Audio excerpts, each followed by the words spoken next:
You're listening to the Gab Street Podcast, Columbus, Ohio's #1 podcast for underground talent. Every week we have new conversations with interesting individuals who contribute to the Columbus economy and its lively culture. You may find just what you're looking for right in your backyard. Let's get right into it.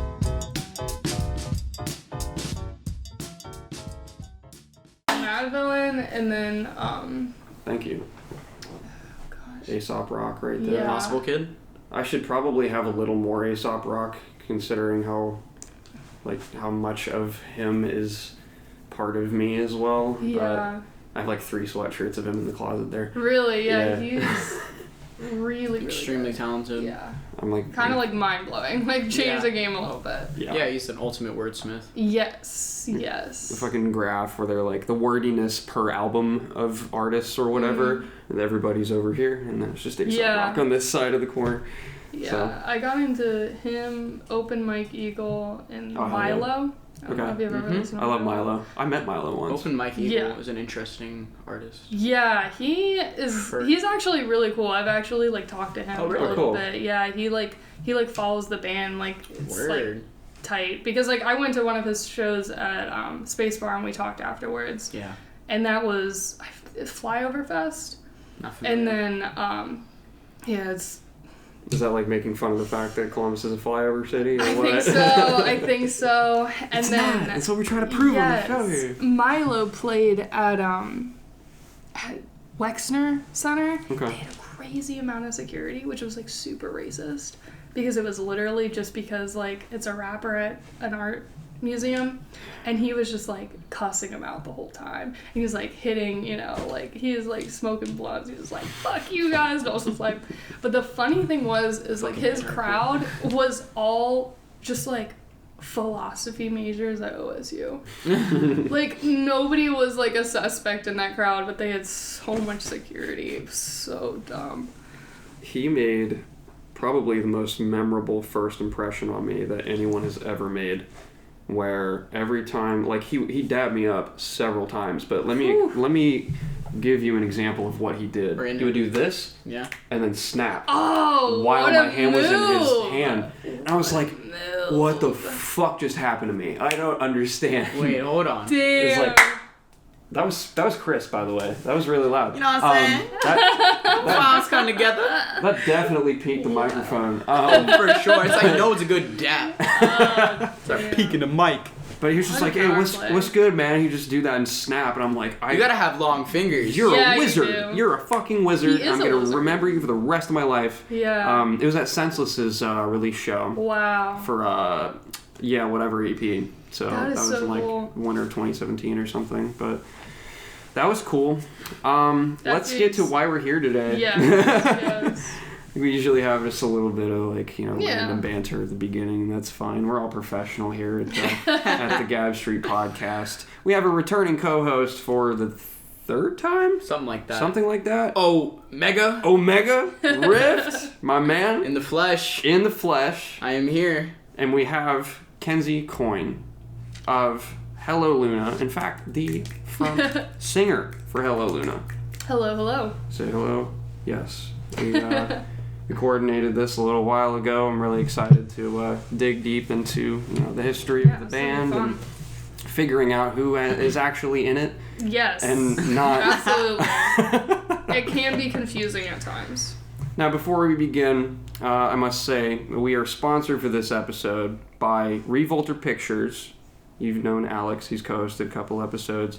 And Bill Shaft, a 19-year-old rapper from the city. You will hear messages from both of them in the center of this episode at the halfway break. Cool. So, we are sponsored on Gab Street now. Nice. Bill's pretty cool. That's a cool name. It's pretty fun. Yeah, I thought it was pretty cool. Interested to hear his tunes. It's with a $sign at the beginning. Ooh. So. Ooh. It's very rapper. Oh yeah, classic rap shit. That's very rapper. It's cool. So, Hello Luna released Dear Demons last fall. Is that correct? So it was actually this fall. This fall. Well, no. We're in 2020. We're in 2020. People keep saying last year, and I'm like, what? No, it's still the same year. No, you're right. It was last fall. So we released it in November, and that was super fun. It was a long time coming. We've been sitting on those songs for roughly 2 years. So we put out Ghost of You, I believe it was 2017. Okay. And so we started writing immediately after that. And the process is we went into, like, demo a bunch of songs. And we were working our butts off. So we were just like, I had written a lot of music during that time, and we finally got to a point where we're like, okay, here's like 20 songs. We narrowed it down to like, I think it was like the top 10, and then it turned into the top 3. So show them your mug real quick, by the way. Oh, yeah. Check this out. It's very fitting for me. It says, "This guy is one awesome husband." And I sure am. That is just facts right there. I opened the mug cover. She's like, that one. I want that one. I know. I was like, I need this one. And then I saw what it said, and I was like, that's so fitting. No wonder I wanted that. I am such a good husband. But yeah, so we found 3 songs, and we had a manager at the time, and she was like, she had some ties with some labels, and we were like, okay, now's the time. We're gonna like pull out those stops, and we're gonna like work on it. So we got these songs ready to like pitch to labels. And so that's what we did. We spent about, a couple, after we like went to the studio, did the 3 songs, and each one of them kind of had their own like flair. So one of them was heavier, the other one was more indie pop, and the other one was kind of like somewhere in between. So we pitched them, we heard nothing back. Mm-hmm. And that was like, it hurt. It was like, damn. Because we were like, wide-eyed, bushy-tailed kids. We're like, oh, we got this manager. She's gonna, like, help us out. Like, she knows these people. And, like, we did our first tour during that time as well. And, it was like, oh, so-and-so is gonna come out to the show in Chicago. And, like, no one ever came, like, from the industry. And we're like, damn, like, we just had this, like, projected image. And we had put so much of our career in this, like, idea. That was, like, no sure thing. And so we had these 3 songs and these other, like, 10 that we'd been sitting on. So there was a little bit of, like, when all this happened, it was like, what do we do now? And for me, at this time, I had been thinking about things completely different because, like, there's a huge part of you that gets humbled once you realize the industry doesn't work for you. You work for the industry. So we were like, put so much time, so much effort, so much emotion behind this just to be like crickets. Solid crickets. And I was just like, I wasn't dumb. We had been preparing all the while for this. We're like, we're not stupid. We know that, like, we may not hear back. We kept saying that. But in the back of our heads, we're kind of like, but, like, what if it does happen? Like, what if this does work? Like, so-and-so's definitely going to come to the show because they said that they're going to try to make it. And, all these things. And we went on tour, and we had such a blast. I mean, we had a really, really solid time. And it was like the DIY tour as you've seen it in, like, the worst possible conditions of, like, at one point we were, like, sleeping in somebody's attic that, like, we didn't really know. They just left the door unlocked, and, like, we walked through this house, and, like, it's so crazy because you do these, like, crazy rock shows, and then you drive for, like, 2.5 hours because you want to get to the halfway point to where you're going. And so I remember we got there, we're tired, and we were, like, walking up these steps, and, like, it looked like your stereotypical, like, old woman home. Yeah. It, like, smelled like that, and we're like, wait, is this the attic? So, like, we walk up, and then we get up there, and, I don't care. I'm just like, sweet, we're, like, on the road. Fuck yeah. And it's really cold up there. It's, like, I think it's, like, the tail end of fall, so it's, like, too cold. I think it was, like, Pennsylvania or something. Yeah. And I was just chilly, like, yeah. And I was like, oh, this kind of sucks. Yeah. And the whole floor, like, felt like a mattress.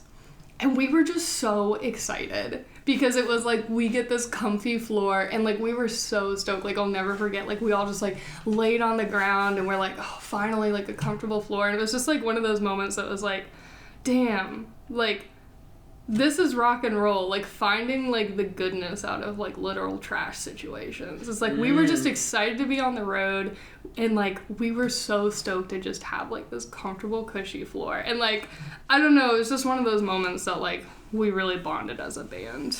It was really cool. Yeah. And there was a lot of those moments that was, like, one of the things that, like, going on this tour, like, taught me, it was just, like, you have to have a positive situation if you're going to be put out there. Like, if you have somebody that has, like, a negative attitude towards things, like, on the road, there is literally always something to complain about. Full stop. Like, you can find something to complain about, like, at any point. Like, it just, there's a lot of shitty situations. But, Give us some examples of some of those things. I mean, you're sitting in a car for, like, generally, anytime you go on the road, you're sitting in the car between 4 to 8 hours. Yeah. That's, like, a typical drive. And so the way that our situation is so we brought our manager on the road with us because she was, like, tour managing for us. And it's a 4-seat car. So we have our own band van, but we, like, took out the back seats so that, like, we could put our equipment back there. Yeah. So I don't drive. That's, like, my one thing is, like, I drove a smart car. So driving a van was just, like, out of the question for me. I just never managed something like that. I just didn't feel comfortable. Plus, I had to sleep a lot. Like, that's how I keep my voice on the road. So I had a fold-up mattress that I would put on the floor. So that's where I was the entire time we were driving. Yeah. So it was crazy because, like, that's how you spend, like, the majority of your day is, like, I was, like, on the floor. So, like, when we went to, like, we did a run through, like, West Virginia, North Carolina, the Rocky Mountains. I was nauseous, like, the entire time in the car. Because I was, like, on the floor. Yeah. And, you know,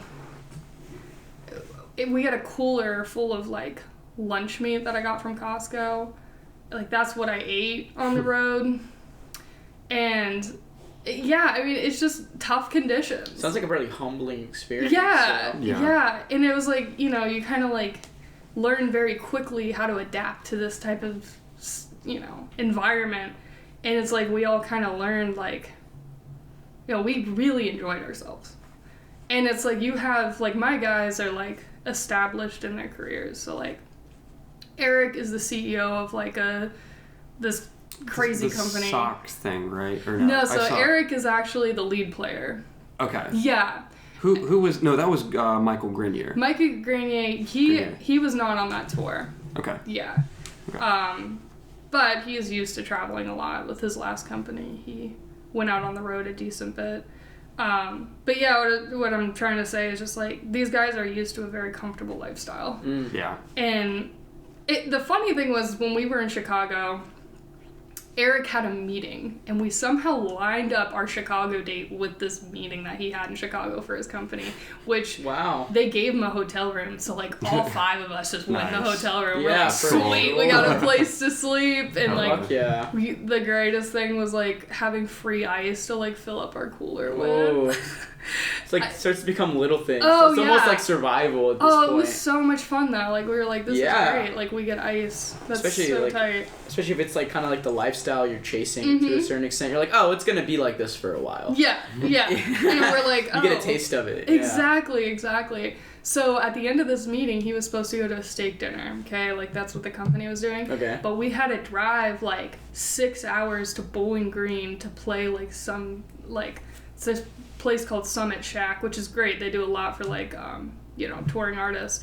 But it's basically like a garage they've converted into a venue for, like, a bunch of, like, Bowling Green kids. And it's like, no, dude, you don't get to go to the steak dinner. You get to drive to Bowling Green in this van and eat, like, lunch and meat. Oh, wow. And, like, I'll never forget, he was like, dude, I'm, like, passing up this steak dinner. I was like, sorry, dude. This is what we gotta do. But, yeah, it's just, like, moments like that were, like, super humbling. And, like, we really enjoyed it. And at that point, we had put out Ghost of You, and that was it. We rode on that EP for 2.5 years without putting out any new music. Yeah. And you know, because we were a new band, we didn't know what we were doing. Like, we had done the label thing because that's what everybody told us to do, and so, and then it's so frustrating because, okay, people are like, go tour, go send to labels, go do this, go do, and it's just like, okay, you're asking me to do stuff that a team of people aren't able to accomplish. And, like, that's when I learned, like, okay, I have to focus on, like, where my resources are and, like, what we're trying to move towards. And so I finally got to a point where I was like, all right, touring is sweet. We all learned that we love it. I wish I could do it all the time. My guys wish they could do it all the time too. I mean, I'm so lucky to work with, like, such committed, awesome people. But I was like, currently we don't have as many opportunities there as we do going into the studio. And so I got to the point where I was like, all right, we got these 10 songs, we have the EP out, like, what do we do? So I was like, we gotta drop a single. So we waited a couple months, hearing back from labels. This was, like, after we went on tour, we came home, we're like, heard nothing. What's the pivot? And it was kind of like this really solemn time in the band where it was like, shit, what do we do? Because we had always thought, like, okay, what if this doesn't work out? Like, we don't hear back, and we're just kind of like, what do we do? Like, and so there's a lot of tension. And, you know, we would have these meetings about once every 2 weeks, sit down with a manager. Me and, you know, my manager, we were, like, co-managing, so we would do a lot of stuff together, because she had another job. And so we sat down and we were like, we gotta make a music video. So like I said, we sent these 3 songs out to the labels. So they were ready to be put out like that. And I was like, music video, that's what we're gonna do. So for some reason, there was, like, a lot of talk about, like, doing, like, a kind of DIY music video. Yeah. Because the environment right now in the industry is, like, the quality that's coming out, production-wise, and also, like, media, like, wise, is pretty, like, low. So, like, the $300,000 music video shoots, they don't happen anymore. So we had put in a lot of money in our last video shoot, and it did okay.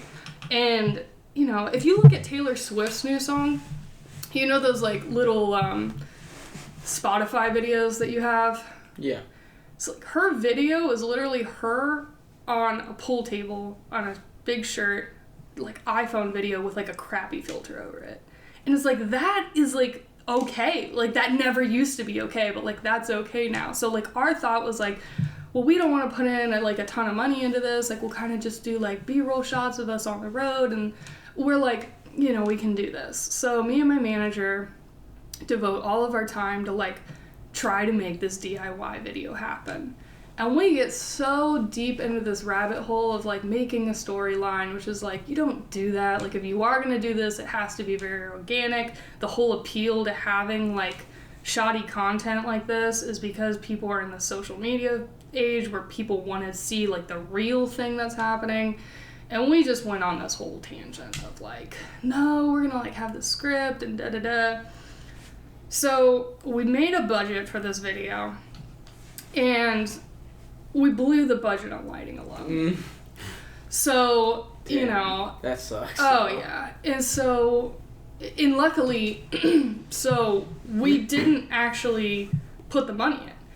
We went to Ohio HD, and they were super nice and super accommodating. We told them exactly what we wanted to do, and they were like, here's what you're going to need, here's the lowest price, and then you can add on these things if you want to make it dope. And we're like, okay. So I had a whole printout. So our next meeting, I sit down, me and my manager, and we talk, and we're like, hey, this is a situation, we're going to blow it. So I got this idea in my head of, you know what, let's just hire a director so we know we're going to get a good product. Yeah. I don't know what's going to happen if I have my manager behind. I don't, like, my good friend of mine was like, you can borrow this really nice camera. We got all the stuff to do the DIY video. My manager and I, like I said, we storyboarded, we did all this stuff, and I'm talking like 2.5 months of this, okay, of planning, like putting our heads together, and it was another humbling experience of, I'm not a video director, I don't know what I'm doing. Even, like, this is another, like, big learning curve. Even if you're doing DIY content, there's people who specialize in that. Like, most videographers today are, like, equipped for the work environment. They know how to make DIY stuff in a low-budget work. You don't. Like, you don't. And, like, we accepted that, so... Which is a good idea as well. Yeah, and like, huge... I mean... A lot of bands don't realize that. Like, okay, if you have a low budget, that's fine. Don't pitch a $2,000 idea when you could just be doing like a $200 idea, and they can just adapt that to work for you. So that was my whole thought, is like, okay, I need to get somebody to like see this through. I'm not a videographer. Now I'm not even working on the music. Like, I don't know what I'm doing. My manager can't even do her job properly. And I was just like, this is a mess. Like, we were just in over our heads, and I was like, also, we haven't put out music in 2 years, and we're gonna come out with like this like crappy DIY video potentially. So we had this conversation. I was like, oh my gosh. So then the conversation kind of turned into, well, you know, if it sucks, then we just won't put it out. And I was like, I have wasted too much time trying to figure out what to do. So I said, you know, I don't think you're hearing me correctly. I don't want to do a DIY video. And that was like my biggest line in the sand, because me and the guys have always been like, everybody has equal parts of everything. Everybody's ideas are everywhere. But at this point, I had like, this is like my full-time job now. I'm doing this, like, I have my side hustles, obviously. Like, I'm not supporting myself off of music. But this is what my full-time focus is. And I was just like, yo, like, you are not going to be able to dip in your opinion as deeply as I can, because I'm putting in the hours. I'm putting in this. And it was like, I wasn't trying to have like an ego moment, but I was just like, I got the printouts of the money and all this stuff, and it was just this huge breaking point that was just kind of boiling up, because like I said, we went on the road, we're like talking to labels, all this stuff, and it was finally like it boiled down to this one moment where I was just like, no, like, I'm tired of just like chasing after like nothing. Like, we gotta like figure out a business plan here. And there was a split in the band that happened, and it was like really tough, because I unknowingly was trying to take more control over the band. I didn't view it like that. I was just like, this is the rational thing. Like, you guys need to listen to me and the manager now. You cannot be like weighing in your opinion and acting like that holds as much weight as we do. Because like I said, we're putting in the time. If you want your voice to count like that, then you got to put in the time with us. You got to go to these places. You got to be like, you know, doing all the stuff that we're doing. And we'll listen to like rational conversation, but it kind of turned into like, no, I don't want to do this. For the sake of like, it felt like the sake of argument. So there was a lot of transitions that happened. And basically we ended up losing our bass player over it. And my manager was like on my side with it the whole time. She was like, okay. But ultimately, it was my decision to ask him to leave. And it was, you don't realize, like, with independent bands, you think, like, there's just this feeling of, like, friendship, you know? Because it's not, you're not yet a business in your head. You're, like, still doing this for fun. Right. And this guy was, like, my best friend. You know, I went to his house for Christmas and stuff, like, really close. And so it was, like, it was one of the biggest learning experiences of my life, because I was like, okay, I now have to take this band so seriously that I'm gonna lose this. Like, this is over. Like, what? And it was like so many like it like took me from like, I'm just a part of this band and like I'm not really responsible for where it goes, you know, everybody's head in it is in it, to like, what are you gonna do? Like, this is your decision, what are you gonna do? And I had to like show my guys like, I'm not putting like, this isn't just like my emotion, and like, you know, I had to be non-dramatic about it. I had to take the emotions out of the equation. Because if I was like, you said this and you did this and this is, it would have been like, oh, that's how she's gonna run it. And it was like, no, like I had to like show them and step up for them and show them like, okay, I'm gonna make this big girl decision. Thank God they backed me on it. Because, I mean, there was a lot of stuff that was said in that room that I'm not going to get into because it's just not, we don't need to. Fair but enough. it was like, they backed me on it.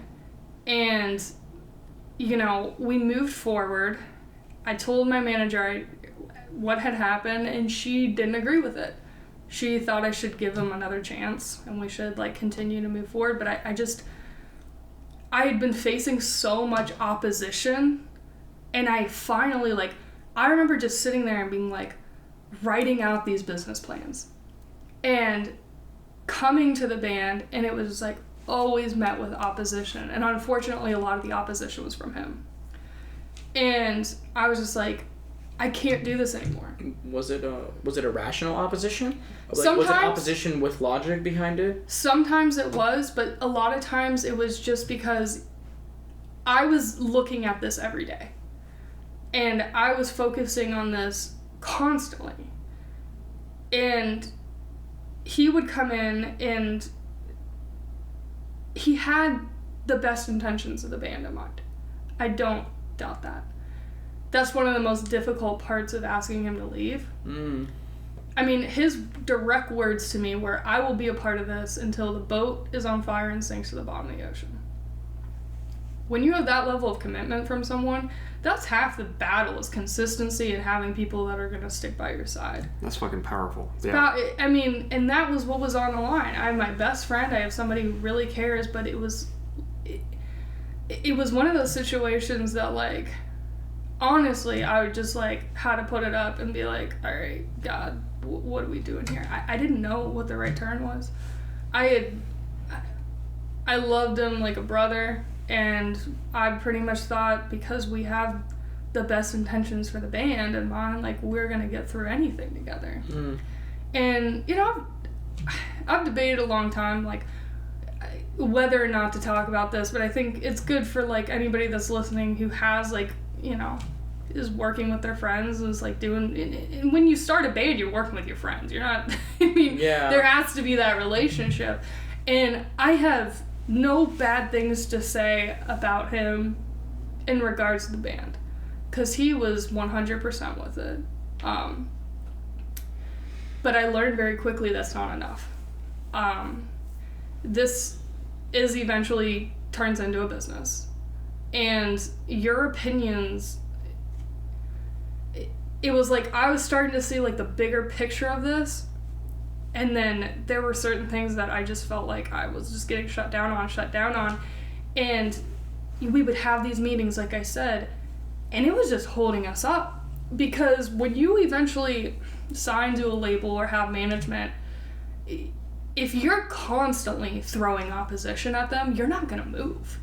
And there's certain things that like my guys deal with this all the time. Is like, they don't agree with something I'm doing, but if they can't give me a concise reason for why, like, whoever is bringing more rationality to the table is gonna win. And like, that's what would happen. Is like, there was opposition, but like, you can't give me enough of a reason to back it up. And when we would kind of get into that, it would get very emotional, and it was just toxic. And you had this toxic environment because we were so close that we were like family. We were fighting like family. And, you know, we had our manager, but she was friends with everybody. I mean, she was like going out with us all the time. And there was just this level, like, in a business, there has to be somebody that there's a level of reverence for. There's a level of like, my word doesn't stand up as much as yours. And not because you're more powerful or more all-knowing, just because you're in this 24/7. And it got to a point like that, and I would never push something on my guys that they were completely like, no. Because that's just not good business. I rely on them just as much as they rely on me. I mean, I'm not sitting over here with like a big head, but this is something that I've devoted my life to. And that's something that I had to take charge of. Because while I was like dealing with this full time, I never like put myself in the position of like, please listen to me. Please just hear me out. And it was great because like co-managing with Hales was our old manager. It was great because there was a lot of, it wasn't all on me, you know? It wasn't all on, like, if something went wrong, it was like, oh, shoot, we, like, messed up. It wasn't, like, all on me. And, like, I would put a lot of that pressure kind of, like, off of me and onto her. Like, okay, this is a big decision. I'm going to kind of have you, like, lean in on this a little bit. We're going to take a quick commercial break to hear a message from our sponsors, Revolter Pictures and Bill Shaft. Hi, I'm Anthony Cardosi, award-nominated actor for Revolter Pictures. We can make your next commercial. Here's some testimonials from some former losers whose lives we've changed forever. I've been selling potato blankets for years, but nobody would buy them. They had no idea how great my product was until I stumbled upon Revolter Pictures. They helped me to show the world that my potato blankets are #1. Wasn't that great? Revolter Pictures makes all kinds of commercials for all kinds of people. Just check out this former loser. My friends and or family told me that I would never find anyone to make a commercial for my secondhand bread store. But thanks to the guys at Revolter Pictures, my business is through the roof. Are you still not satisfied? Okay, check out this testimonial. Before Revolter Pictures, I look like this. Now I look like this. Revolter Pictures is a group of independent filmmakers who want to bring your vision to life. Find us on Facebook and Instagram, or you can email us at revolterpictures@gmail.com.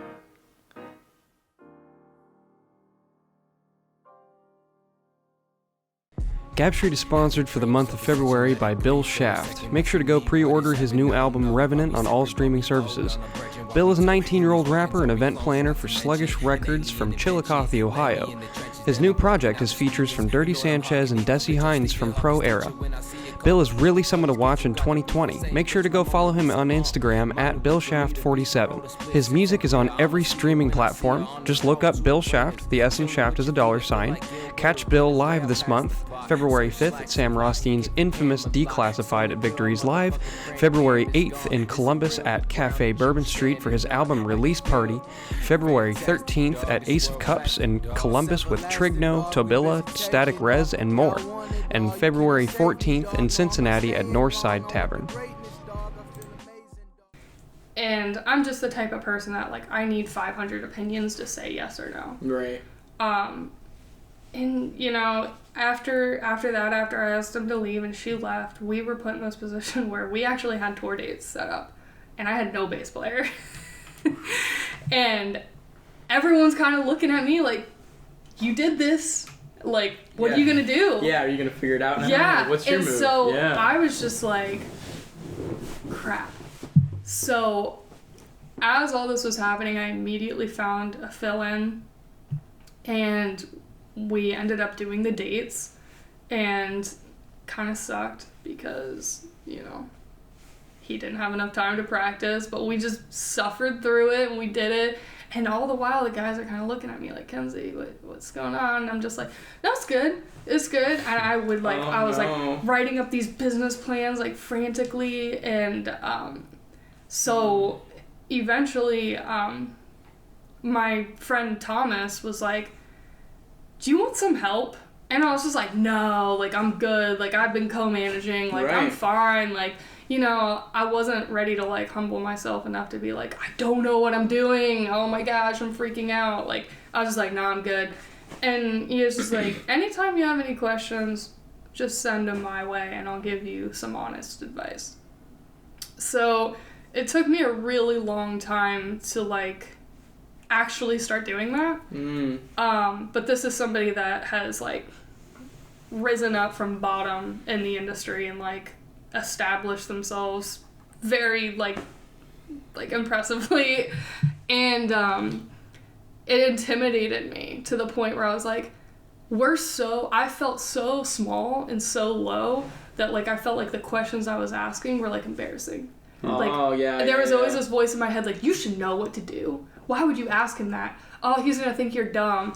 So it finally got to a point, and, like, plus with the guys, I didn't want to be like, hey, I'm going to ask, so it's like, going to ask so-and-so, like, their opinion on this, and they didn't really know him, and it was, like, this whole thing. Yeah, that's, like, now you bring this outsider in, like, Yeah. and he's involved, and I'm just like, oh my gosh, like, I don't know what to do. So, like, I would, like, jokingly, like, send him a question, like, through text message or something. And, like, it finally got to the point where he was just like, yo, like, you need to be sending these through email. Like, I'm really busy. Like, I can't just be, like, casually.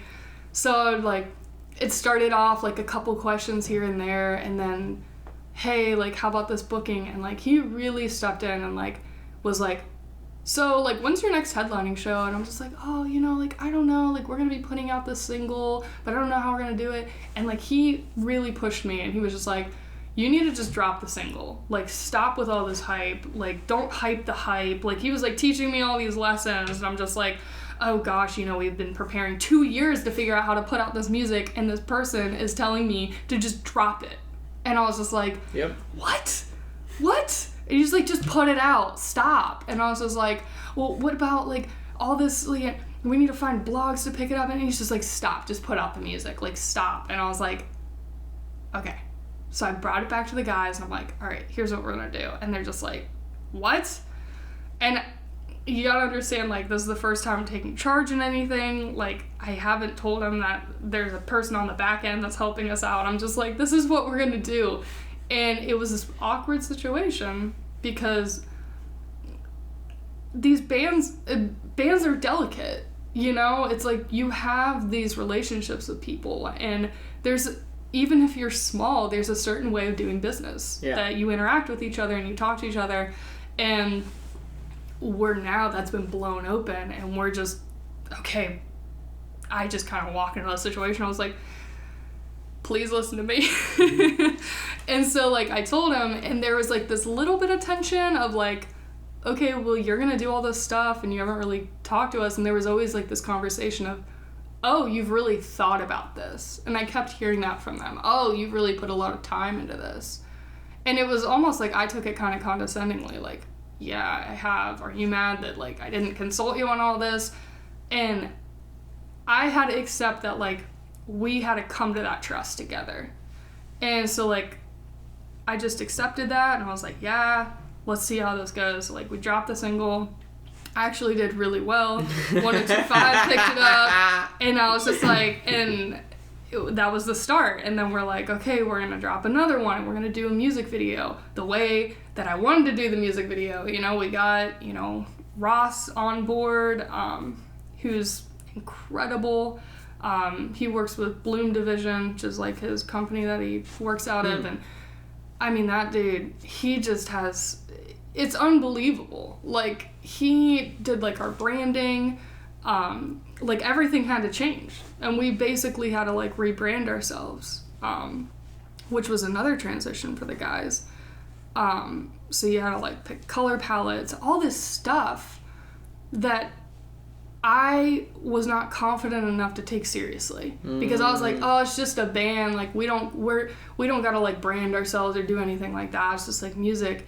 And then you have, you know, Thomas, this guy who does it professionally, who's literally taking my music more seriously than I am, and I'm doing this full time. It's literally, like, a mindset shift. It was crazy. And I was like, oh, you know, like, the logo, like, I'm just gonna, like, have this person do it, like, no big deal, like, it'll look fine. It's like, no, you have to go back to your content person. You can't just bring a bunch of different people into this. Your image is going to be all over the place.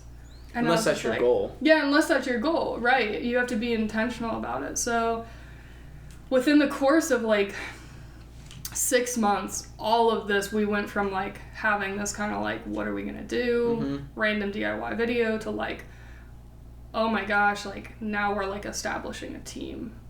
So now I have one person that I go to for like my like main image content, which is like our branding, our look. And then that's around the time that I found Danny. He reached out to me and I was like, no, we actually have a content guy.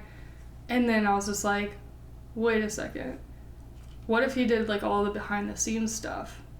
And so we started going to him for that. And then within all this time frame, we put out Dear Demons finally. So we put out the 2 singles. Yeah. All of this crazy. I mean, it is literally like a whirlwind. Like, I'm getting like information from Thomas, who's like, you know, he's not managing us or anything.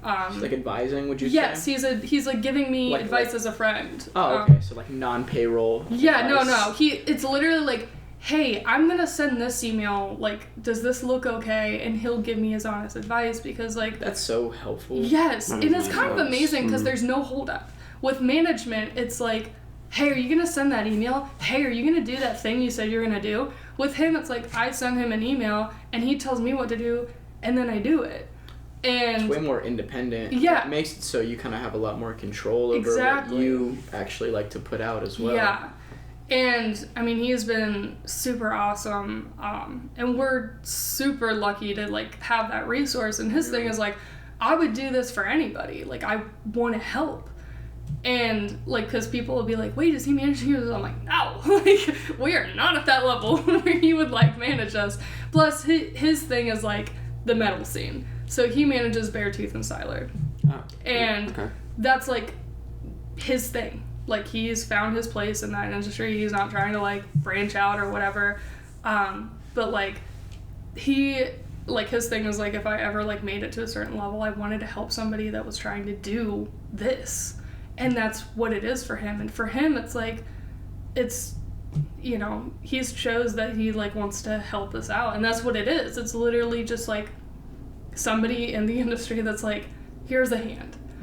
And there's a lot of that, but I think a lot of times it's just hard to accept that. And I'm so, like, lucky that he, like, did this, but, like, he even, like, kind of, like, pushed me to, like, ask for help. And that's, like, a huge learning curve. Because it's, like, for so long I was just like, I just have to be able to do this.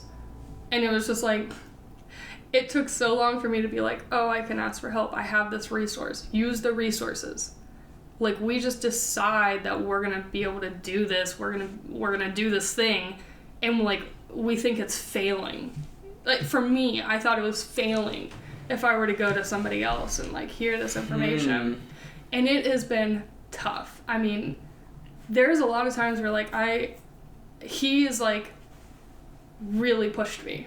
Because, especially with, like, content, I'll think nothing of, okay, we're going to do this branding thing. We're going to put this out. There's been times where I've worked 4 hours on, like, putting a video together for, like, a giveaway or whatever. And I was just like, it's always like, oh, should I send this to him? And then I'll send it to him and be like, all right, here it is. And then he'll just send back, nope. And I'm like, 4 hours, and then I have to go back to the guys. I'm like, okay, so, like, we actually have to get, like, a lighting rig and, like, make this look like our image, and, like, we can't just, like... And they're like, what?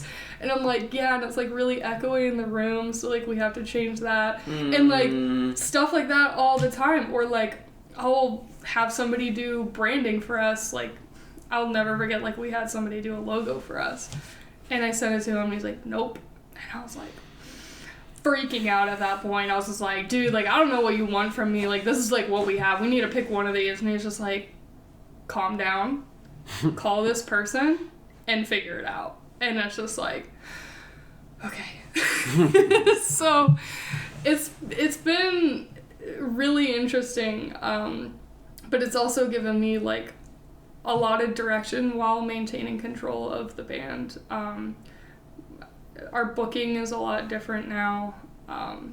You know, it's really tough to be in a local band and having, like, when we put out Ghost of You, we were playing shows sometimes multiple days of the week in Columbus, and it was working out well for us. We actually got a lot of like opportunities because people were seeing our name everywhere. And then we sold out the basement, and it was like, I didn't know what to do from that point. I thought we were just going to keep on keeping on. So we're booking shows immediately after that. And I'll never forget, I was playing a show at Rumba. And, you know, a currency for like local bands is like, I'm an out-of-town band, I'll give you a show, we'll do like a show trade if you like hop on this show. So it's like a situation like that. Okay. So hop on the show and it just blows. It's like not good, you know, because it's like we just kind of hopped on for like that. We didn't really promote it or whatever. And so the promoter came up to us after the show and was like, I'll never forget, he was just like, what are you guys doing? And I was like, okay, well, you asked us to play this, or somebody asked us to play the show. And he was just like, every show after that one has to be at that level if you guys are going to continue to rise. And I was just like, oh. Oh yeah, my that's what happens. gosh. As the bar is set, you gotta maintain the bar. Yeah. And he's like, you should not have hopped on this show. And it was like, there's a lot of moments in my career which just like hits you in the gut, and that was just like a gut punch because it was just like, I don't know what I'm doing.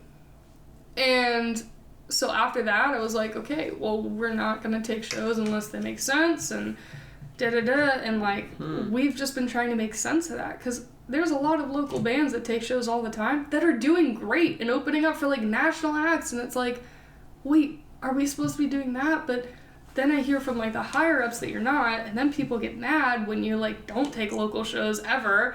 And it's like, it's just been so difficult, and I'm still trying to figure it out. Like basically the way that we have it set at this point is like, we only headline, we try to, every like 4 to 6 months. Closer on the 6 months side of things. And then if we do pick up a show, like it has to make sense financially. Like, the money that we're asking for in shows, that's been extremely difficult because I now have to take myself seriously. Yeah. And it's like, when you're asking for guarantees when you've played for literally beers, you go from playing for beers to like, okay, you sold out this venue, you're like doing stuff, now you're gonna ask for like this amount of money, which like, it's like, oh my gosh, like how am I gonna do that? And, you know, now it's like I kind of realize like we get together twice a week and work. I mean, the band is constantly like getting together, and we put in the time, we put in the effort. If we play a show, we practice our butts off. Like, we work really, really hard to like establish what we have, and like I didn't even care about any of that. Like, literally, like asking for guarantees has been like such a hard thing for me, and like I'm finally to the point where I've like had to do these mental exercises to like realize like, you know, we've put in the time and the effort, and like this is what we're going to like set the bar at. It also helps us to like it's not like we're not going to take this show because like we don't like this band or whatever. It's like, no, like we're not going to take this show because like here's our guarantee, here's what we think that we're worth, and if you don't want to pay it, it's fine. There's no emotions in it. It's like, oh, I can't meet that, that's fine, we're not going to do it. And it's helped us with booking because it's like there's like a period of like this like kind of half-ass like, oh, how am I going to book this? And it's like, no, now where it's like a business transaction. Are you able to meet this or are you not? And now we're like getting a little bit more settled in like our booking. Out of town shows are completely different. That's just like a crapshoot. You know, Yeah, it's like do the best you oh, can we kind of like thing. book a decent show? Like, booking is so, you know, confusing. But, like, that's where we're at now. And, like, moving forward, it's like, so we put out Ghost of You, and we knew that touring wasn't going to make sense. We just brought on 2 new members, so our lineup has changed. We had to get them up to speed. Right. We were literally getting them up to speed in the first show that, like, our keyboard player was at was the release show. That was the first show he ever played with us.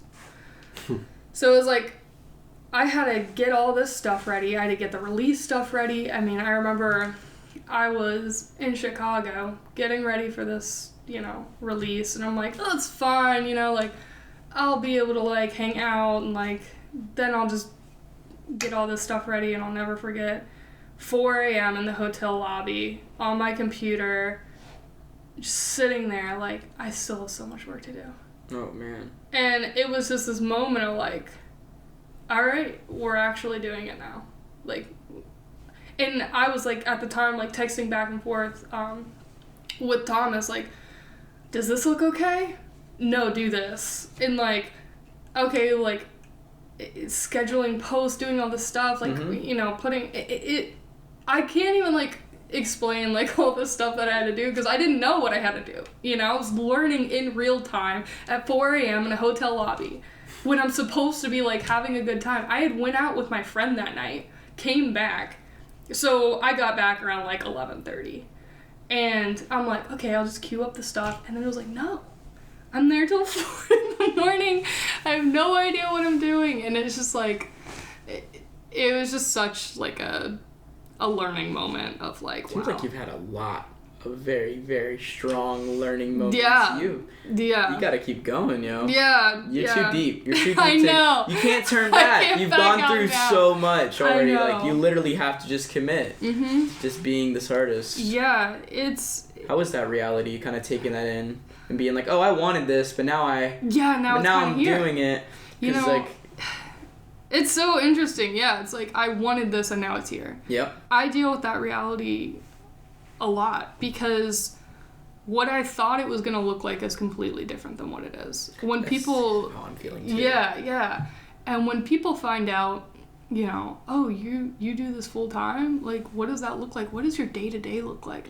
I always feel, like, a little bit offended. I'm just like, don't, like, it's too personal. Like, Yeah. It's like, what, okay, I can't give you, like, oh, I work in marketing and I work downtown at this place. It's like, my life is, like, so much different, and, like, what I put, you know, weight into is not always the same as, like, what you do. And, like, so my day-to-day, sometimes it's, like, writing music. So I sit there and I cultivate a creative environment to be able to write. Which other days I'm on my computer all day answering emails, asking questions, and, like, trying to do booking. There is no consistency in what I do. Other than working. Working is the consistency. I'm always trying to do something.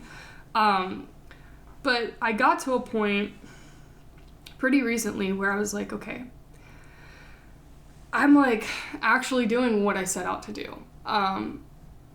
When people hear that I do music full time, they think that this supports me, and it doesn't. I mean, the harsh reality of the way that I live is, like, I'm living completely under, like, so I have my, so I used to work at a salon, and I had, like, a constant income, and that was great, and I went to school for it, and it was cool. And then I did the band thing, and I was doing both at the same time. And I went on tour with this band called Margot and the Nuclear So-and-Sos. I worked with the guy at Music Around, and he was like, do you want to do this internship? You know, I'll teach you the ropes. And at the time, I was like, I want to be a full-time musician. Like, this is a perfect opportunity. So I went on the road with them. We would, like, my friend Eric, he would, like, do all of, like, the distribution. So, like, he was having boxes and boxes of, like, LPs and, like, vinyl sent to his house. We would have to, like, box them all up. And we would go to, like, the, you know, post office and send them out. And then I went on the road with them. And I'll never forget, it was after the show, And I thought they killed it. You know, they're playing a decent sized room. And afterwards, you know, I was very quiet. I was very like an anxious, you know, young kid around these musicians that I had, you know, oh my God, so much respect for. More respect than they'll ever understand. And like, you know, we're sleeping on floors. We're living the rock and roll lifestyle. And I'm like sitting outside. I'm like, I'm in my head a lot. And he said to me, he said, I've spent my entire life working towards this. We should be playing over there. And he pointed to like a bigger venue, like an arena downtown. And he was like, you know, I don't have, you know, wife or kids. I'm just like, this is it. And I was just like, I got this pit in my stomach. And I was like, oh my gosh, I can't do this. I can't do this. It was terrifying. And I got back and I was like, you cannot make your passion your source of income. It screws everything up. Like, it's just like, no, I can't do it. And I was like this young 16-year-old kid. I just had decided that I wasn't going to pursue music. I went... Wow. Yeah, Wow. I know. I was like, this is it was fascinating. Scary. Yeah. I've never heard... Okay. Yeah, so once again, I still interned for the band because I just love to be around music. I was working for free and I was happy to be there. And there were a lot of times where I remember they would look at me and be like, you know, like, can we get you something? Are we good? Like, because I have like a very, like, we'll call it a stoic face. It's resting bitch face, but stoic is the nice way of putting it. So they would think I was miserable, but I was just loving it, you know?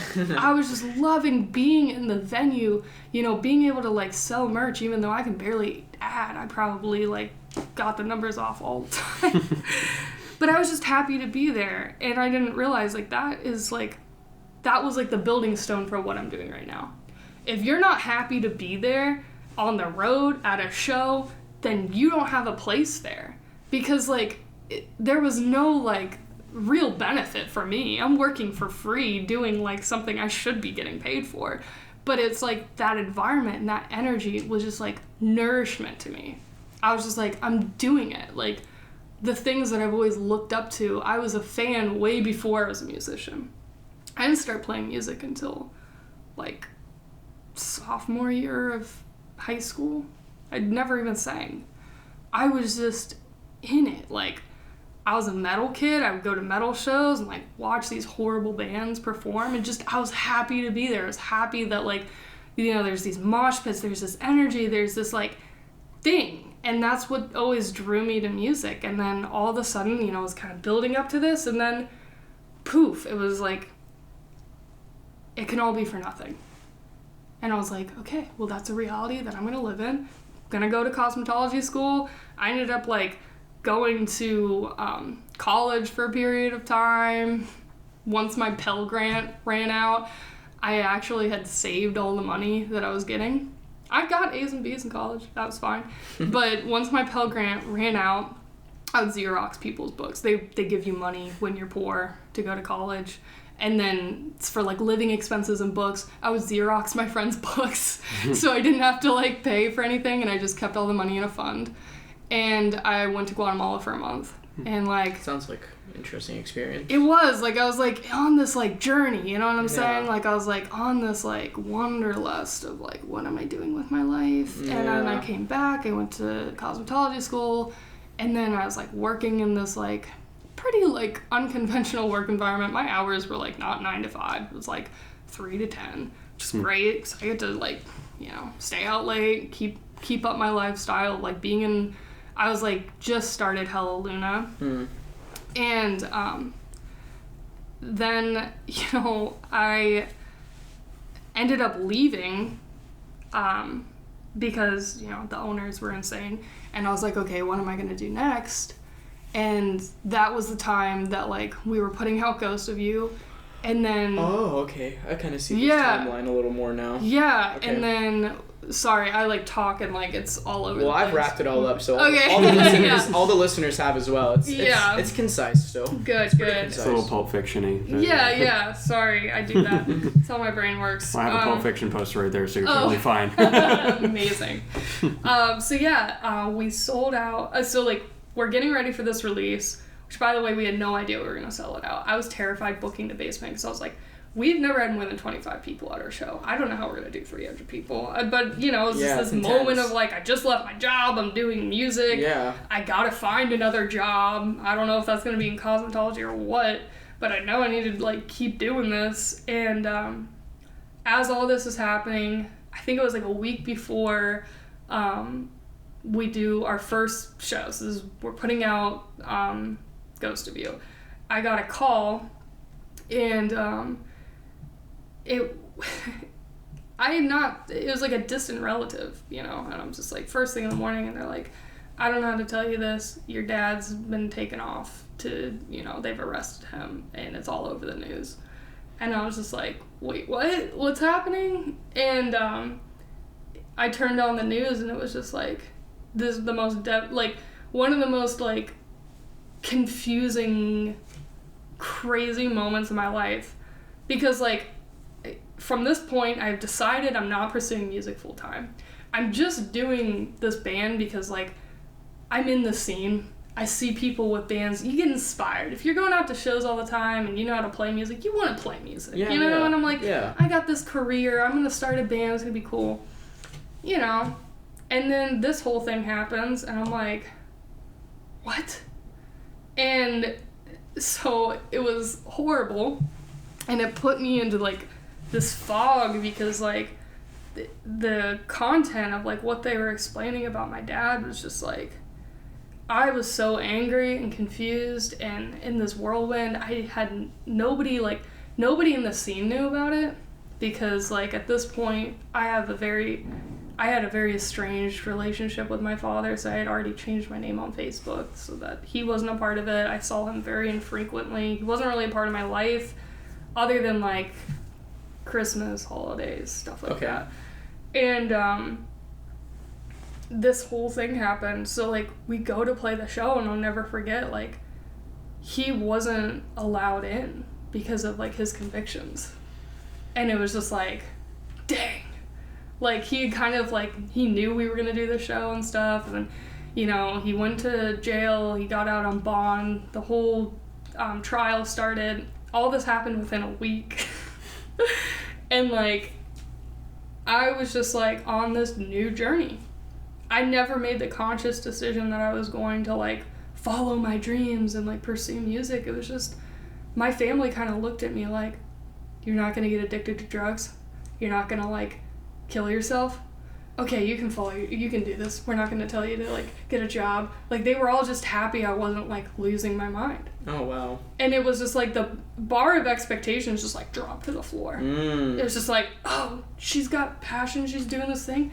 Just, it's fine. Just go be happy. Yeah, just go be happy. Yeah. Like, because it was, like, there was a lot of, like, what's going on. It was just, like, such a state of, like, me keeping my head above water. I just poured myself totally into the music, and, like, you know, 2 years later, I finally, like, got help and, like, started getting therapy and, like, working through this stuff, and that's what Dear Demons is.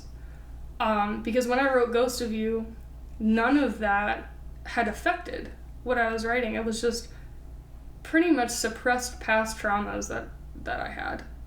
I had never, like, fully accepted what had happened to me until the convictions came out. It was like, I had such a confusing relationship with my father my whole life. So, like, when I was a kid, like, the cops got involved a few times. He was, like, very abusive.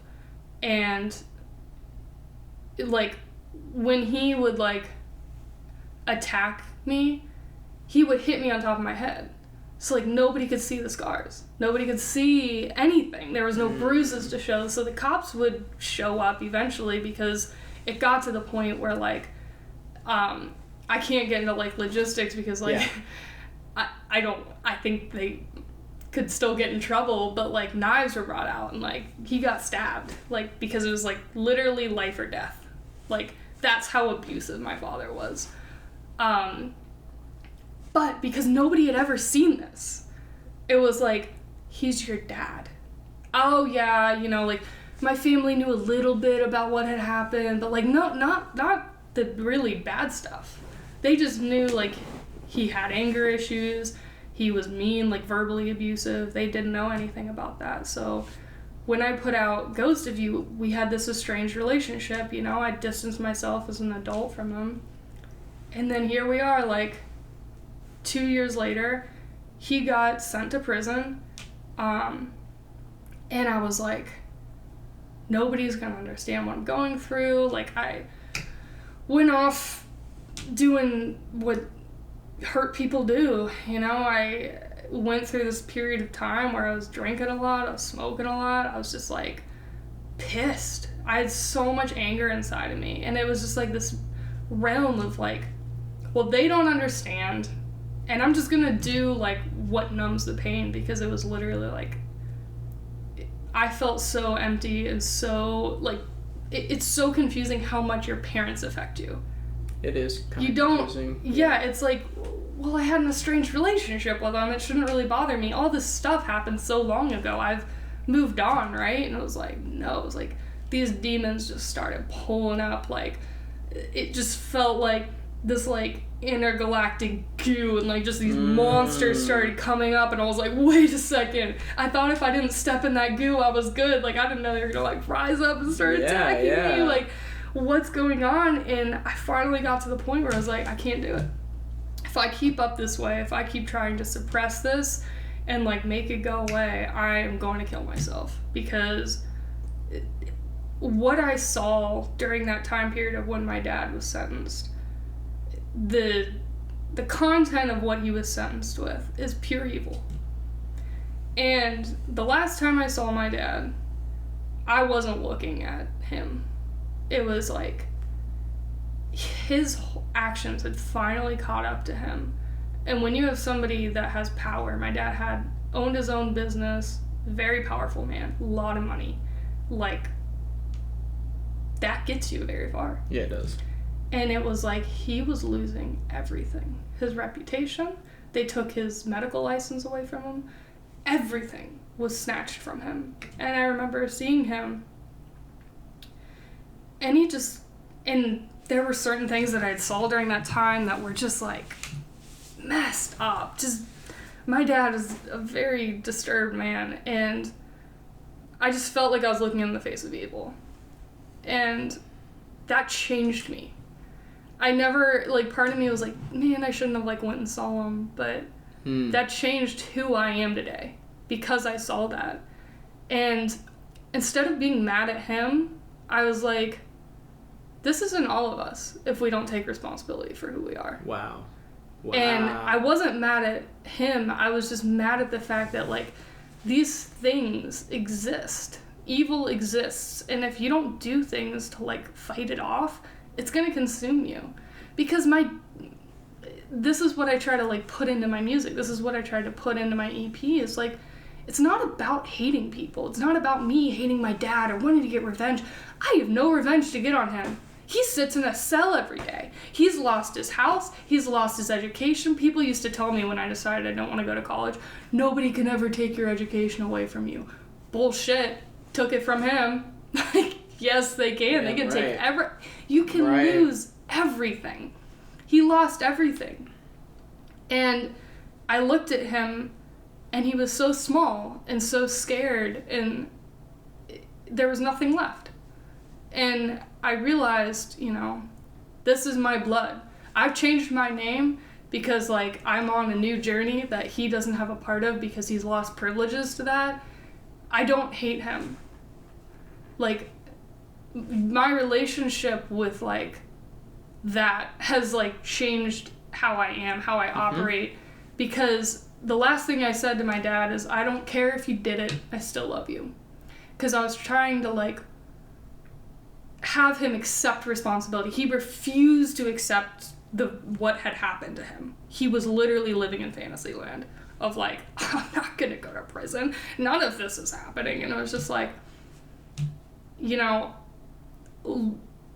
I feel like I'm just on this journey of, like, understanding, like, I've been super blessed to be able to follow my passion where I am now. Exactly. I feel super lucky.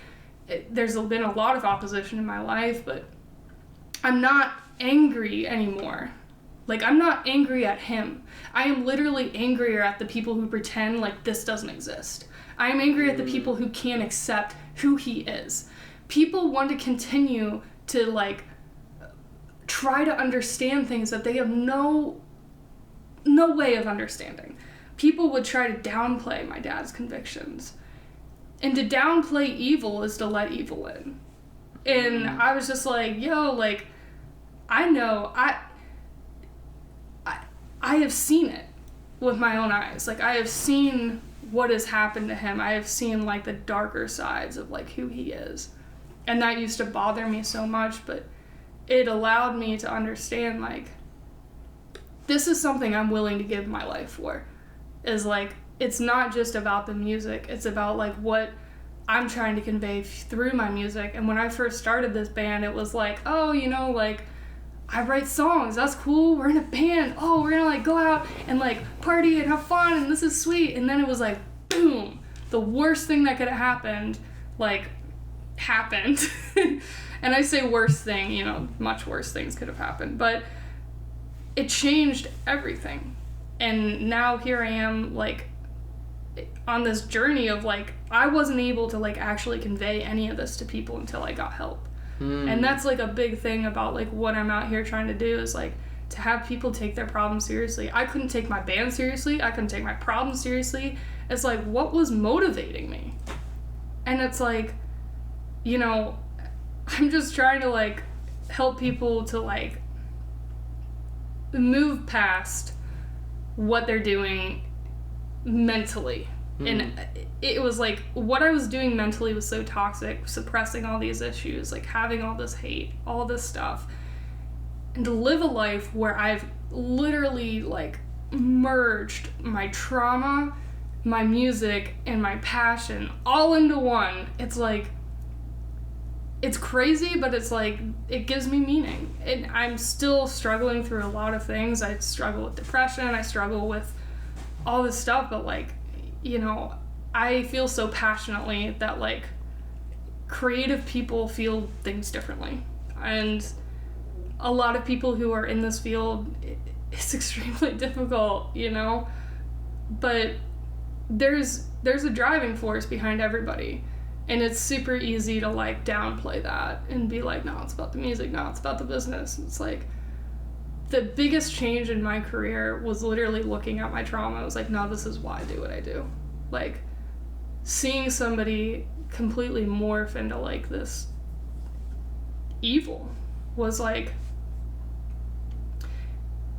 the amount of, like, understanding that it took really put me into, like, such a creative state of, like, turmoil and self-exploration, which is beautiful because it turned into music.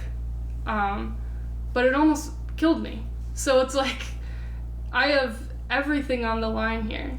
And I feel so passionately for other musicians. And, like, that's what I'm trying to do is, like, at first I was like, it's my story, you know, it's about the music, like, listen to what happened to me. And now it's like, no, like, what about them? What about all these people who haven't got to that point, who haven't, like, actually, like, dove into their issues and tried to work it out? Not everybody's journey is going to look like mine. Everybody's different, you know. I come, you know, from crazy.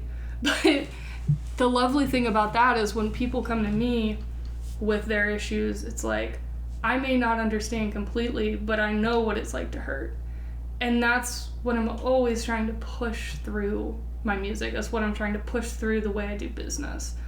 Everything is just, like, being genuine, building relationships, and, like, being able to talk to people and be like, yo, like, I know it hurts, I know it's hard, let's talk about that, let's create an environment where, like, that's acceptable, because evil hides, you know. And, like, the whole thing with Dear Demons is, like, I love that the message behind it is just, like, the way to deal with darkness is not to downplay it. The way to deal with darkness is not to pretend like it's not there or shut it out or anything. I mean, I've faced these things head on, and I know how dangerous that is if you don't have, like, a positive force driving you. And, like, you know, I start to get up in my head, and, like, people might be tuning out at this point, like, what the hell is she even talking about? But, like, I don't know, it's like I've kind of let all that go.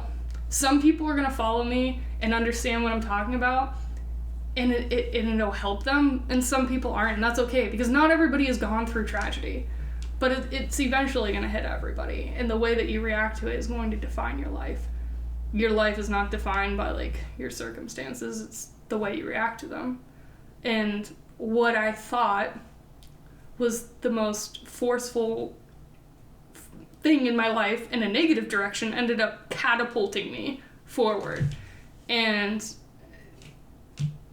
I'm just trying to be out here like putting out a message of that. It's like the things that I thought were gonna kill me actually like pushed me forward. And music is confusing. My life is very different. Like, I have side hustles, so now like what I do for money is like I dog sit and I like go to people's houses and cut their hair, and you know, I do cosmetology work on the side. And then all of that money goes to paying my rent at my studio space that we work out of, because we were really blessed to be able to have like a studio that we work out of.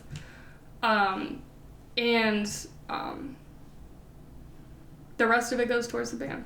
I put my money into the band. I'm like, sometimes I have money from the band to put back into the band, but most of the time it's just me putting money into this, and it's like... I feel that, though. It's hard. I really feel that. It's hard. But it's like, money is not my motivation, and I feel like that's such a freeing thing.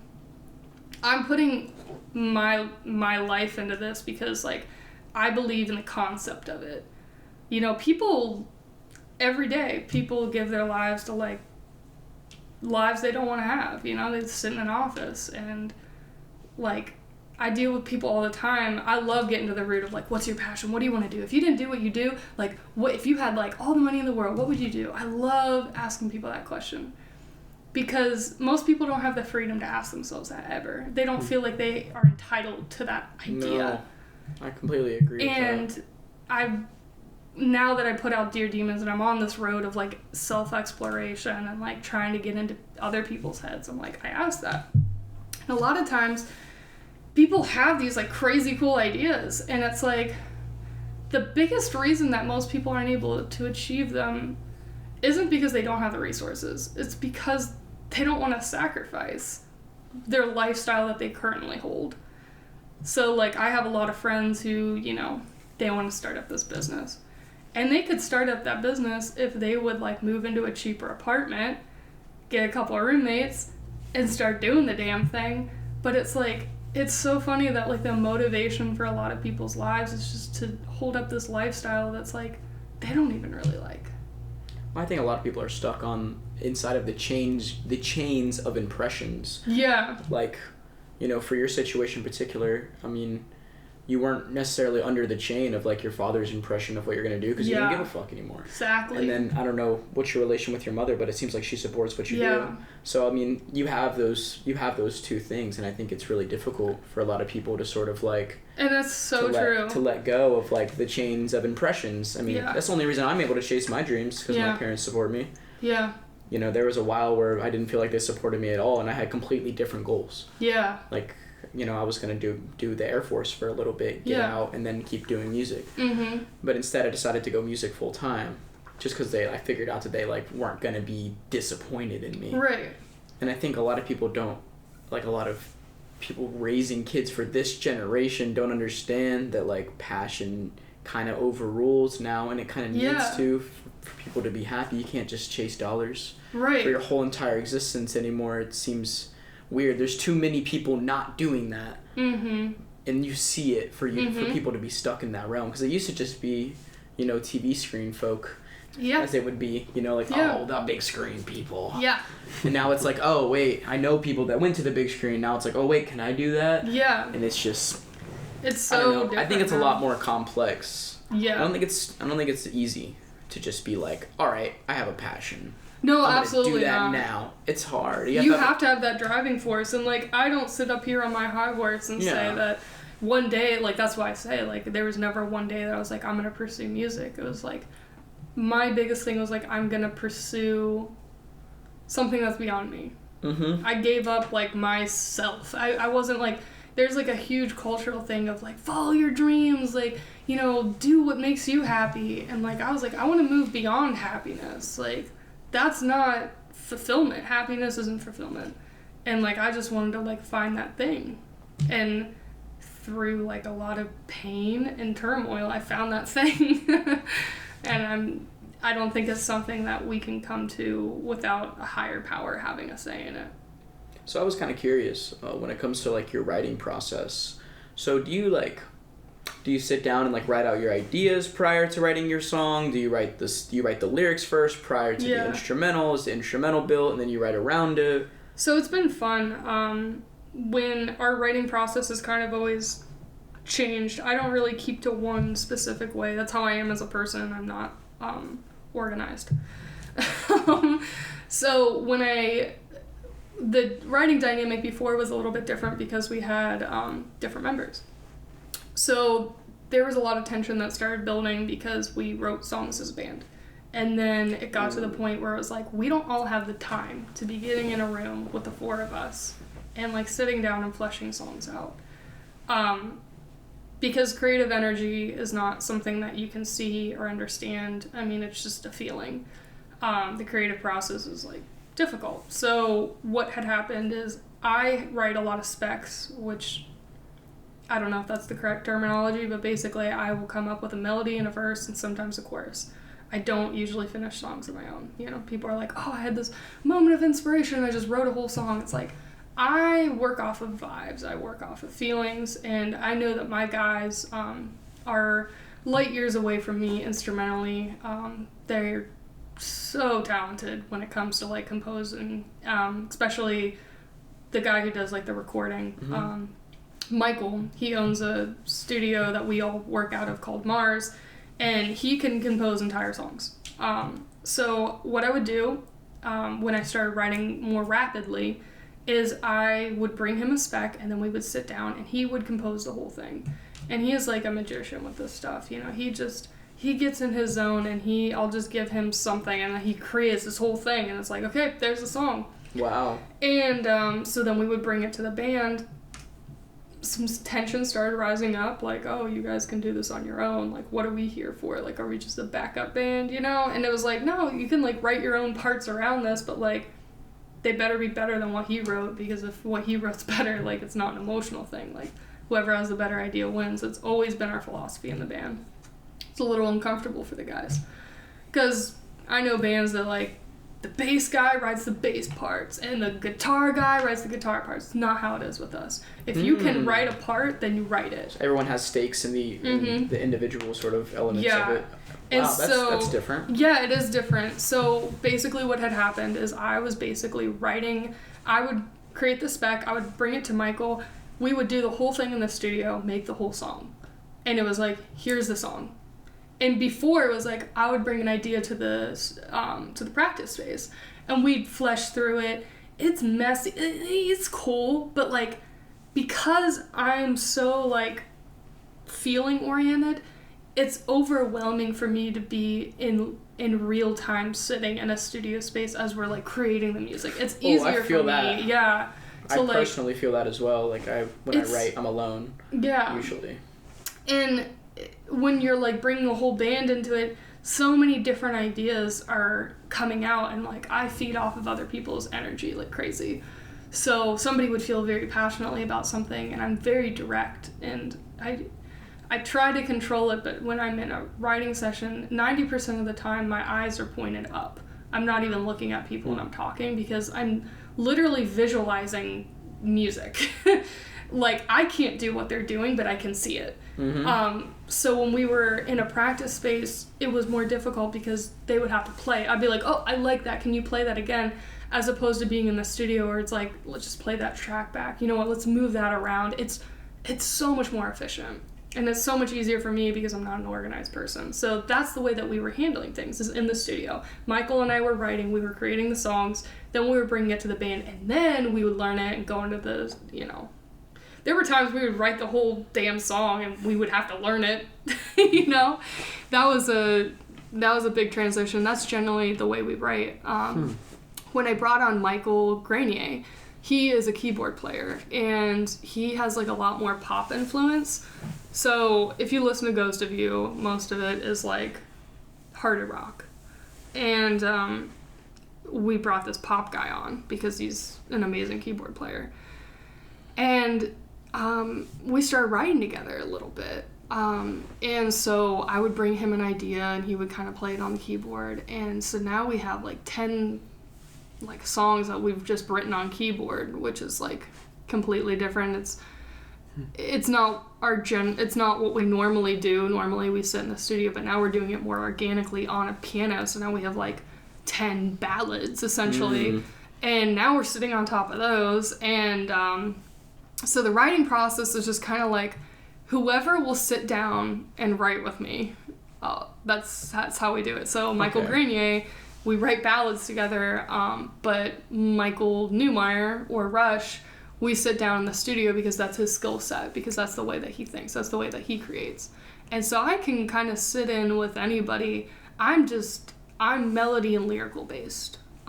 So like I'm looking for the vibe of a song, and I will be very direct when I do write music, because I'm okay with it detouring from where it initially started, because all of my music does that, because I write acoustic songs a lot of the times. But when I'm writing with them, I'm really trying to take... It's frustrating because I'm not as technical as them, so I can't keep up, but it is good because it gives me a wider perspective of, I don't care how this looks. I want to see the big picture, like, is this working? And I can see that, whereas very technical people, it's like they're looking at things from a magnifying glass. I don't have the skill set to be able to do that, so all I have to work off of is big picture. Most listeners, that's how they see.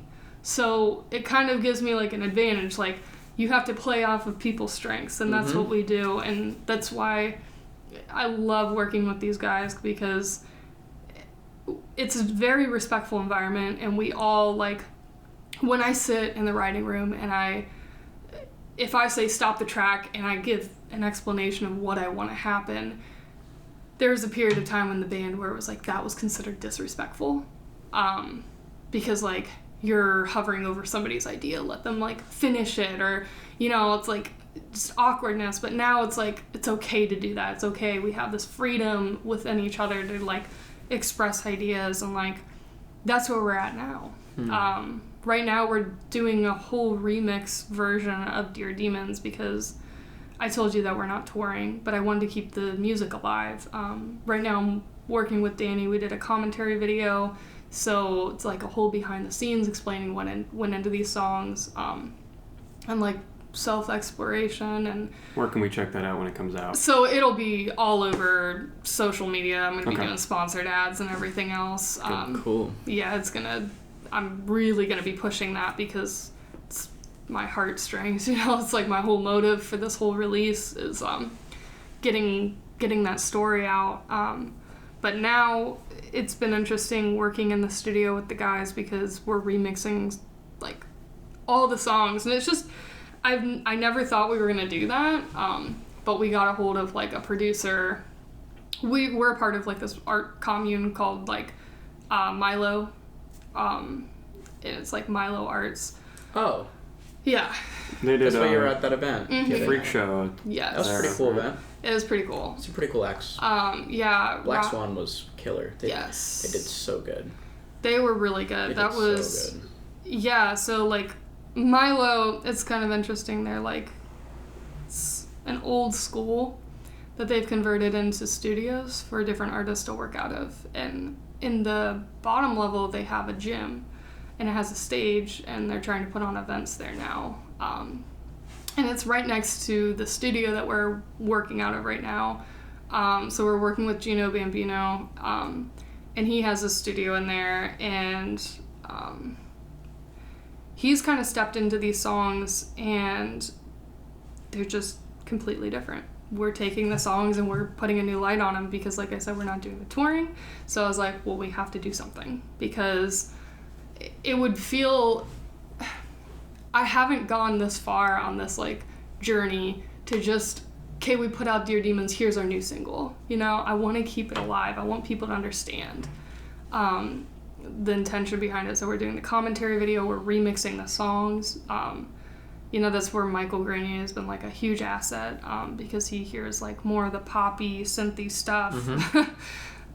So we've been working with him, and Gino works with like a lot of different genres of artists, and he's been sitting in on almost every studio session that we've had, and we're getting together twice a week. And we've been getting together twice a week for since we put out Dear Demons. And it's like we've never written together as a band because all these people are new. And it's just funny being in this like completely different studio environment, 'cause it's different for my guys. They've never done like quite this level of studio work. But we're all learning to write together a completely different type of music. This isn't rock music. I mean, there's like rock elements, but really this is like, there's like dubstep in it, there's like electronic elements, there's pop element. I mean, it's just like a little medley of like all kinds of stuff. Which is what music overall is just transitioning into now. It's like every genre culminating into one. Yeah. I'm excited to hear that. There's no sounds anymore. It's like no genre anymore. It's like Spotify streams, right? Yeah. Like it's like nobody cares. Why would I box myself in if I don't have a label? What are my advantages? I mean, because genres were just made by labels. I mean, the whole idea of a genre was made by labels to organize the acts that they were trying to get. So we're sitting. Genres aren't real. Yeah, no, they're not. They're not. And it's like most musicians like are able to play lots of different things. They just choose to do it, and there's respect to that, and like. It's not like we're going to be all over the place and put out a jazz album next. It's like, we're going to go back to our roots, but... I wouldn't mind if you did that, though. I love jazz. As a sidebar, love jazz. But yeah, it's interesting because as I'm writing with Michael Grenier, these more pop-influenced songs, which is exciting because we have like 10 of them. We've never taken them to the full band. They're going to completely morph into something we don't even know.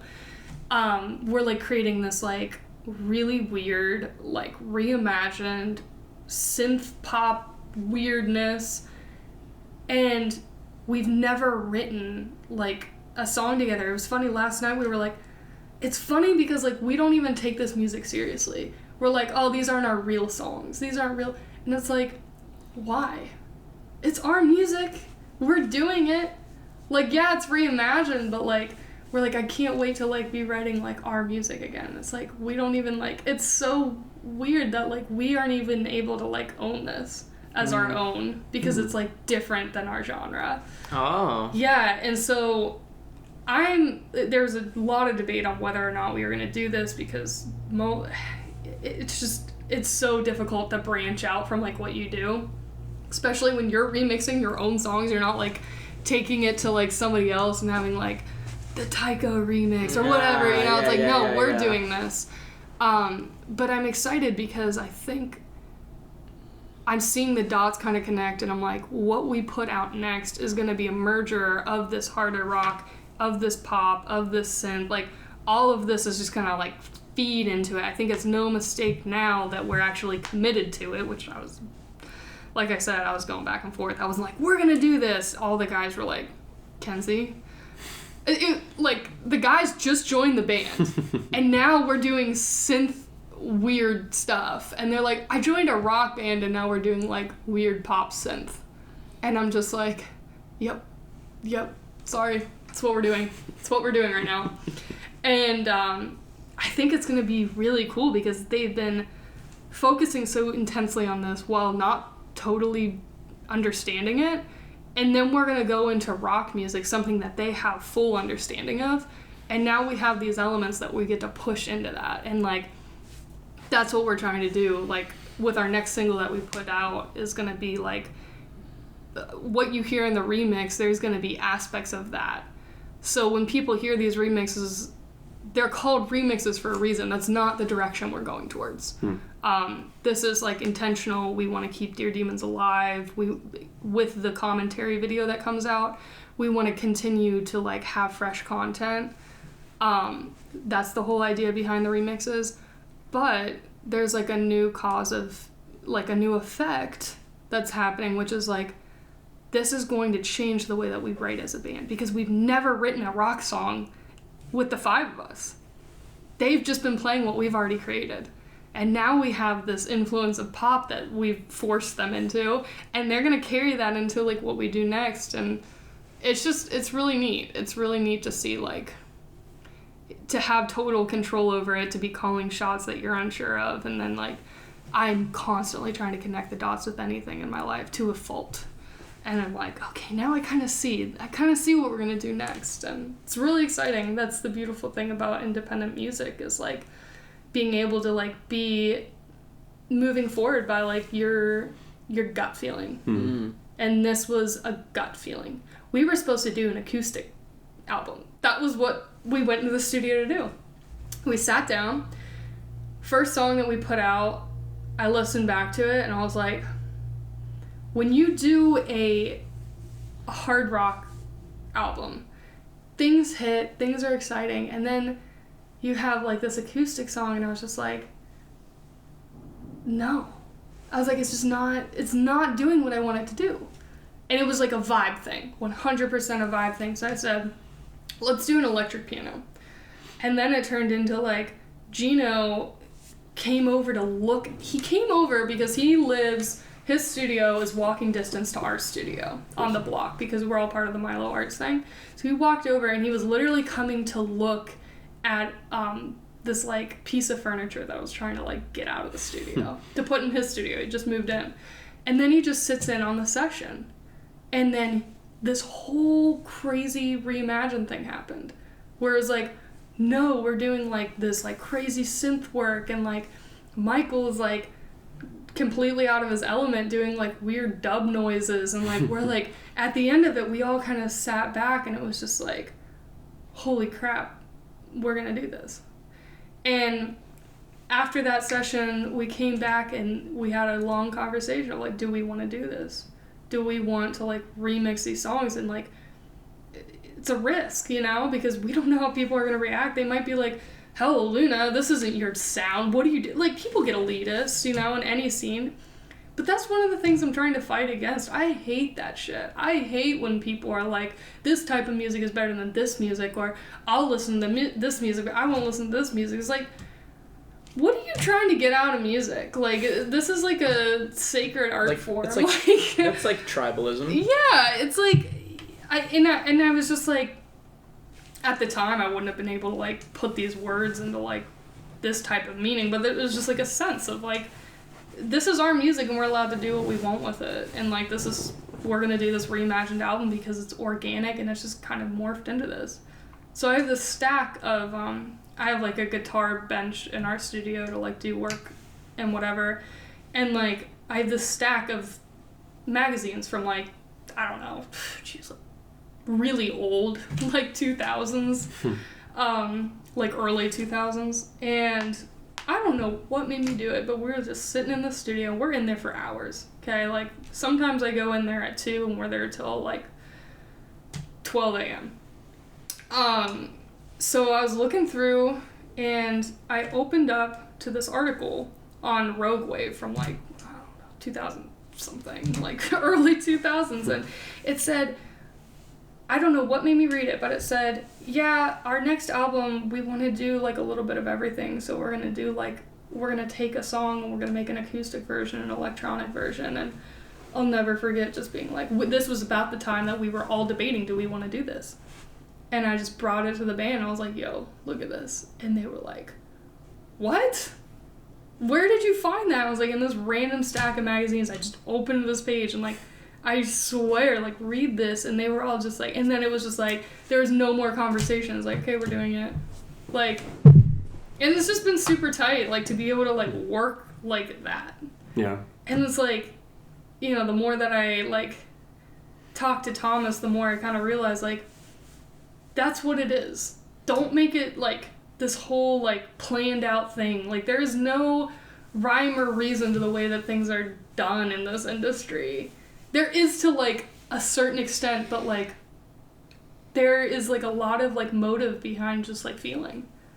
And you can't suck that out of it. You can't suck out like, as dumb as it is, like a magazine clipping is going to be the deciding factor on whether or not we do this like Dear Demons thing or not. It's like, it's just as real as anything else, you know, and working with the guys and like having that like organic energy is like such a positive force, and it's allowed us to be like more creative and more like chill about things, because it's not like we're doing this because the business says that we should, you know, it makes sense rationally, and like we're not making dumb decisions, but sometimes it's like you don't know what to do. Yeah. You don't know what to do. There's nobody telling you what, there's no label, there's no manager telling you this is the next step. You have to get creative. You have to think. Everybody's putting out awesome music. How are you going to make yours stand out? Not by making the best music. I'm sorry. Nope. There's a lot of good artists that get zero recognition who have under 1,000 plays on Spotify. And it's not because they're not good. It's because they don't know how to get on playlists. They don't know how to do, like... And it's like, there's no clear set path on how to reach whatever it is you're reaching. And what path can our listeners take to find your music when it comes out later? We're on everything. Yeah, he is good. So generally we put our link tree everywhere, which will take you to Spotify, YouTube, Apple Music, wherever you consume music. I mean, we go through CD Baby, so it pumps it out to everything. What about that? I think the only thing that we're not on is like Pandora, because like they're weird. Yeah. I don't know why. Weird policies over Yeah, there. like DistroKid put you on Pandora. Really? Yeah, but Pandora is, I don't know, I feel like it's kind of dying, isn't it? Yeah, Isn't it's it? Yeah. like I don't know. boomers listen to I don't know. it. I don't know anyone personally that is like, I'm gonna put on my Pandora real quick. Like, Yeah, like, oh, I have less options. It's like, why, in like an age of like having limitless options, would we be like, I turn on like Spotify curated like radio all the time, but like, I want to be able to listen to my jams when I want to. When are these remixes coming out? So there hasn't been like a solidified date yet. Okay. It's actually, right now we're kind of hinging it on when we get the commentary video back. Cool. We're gonna set like a firm date.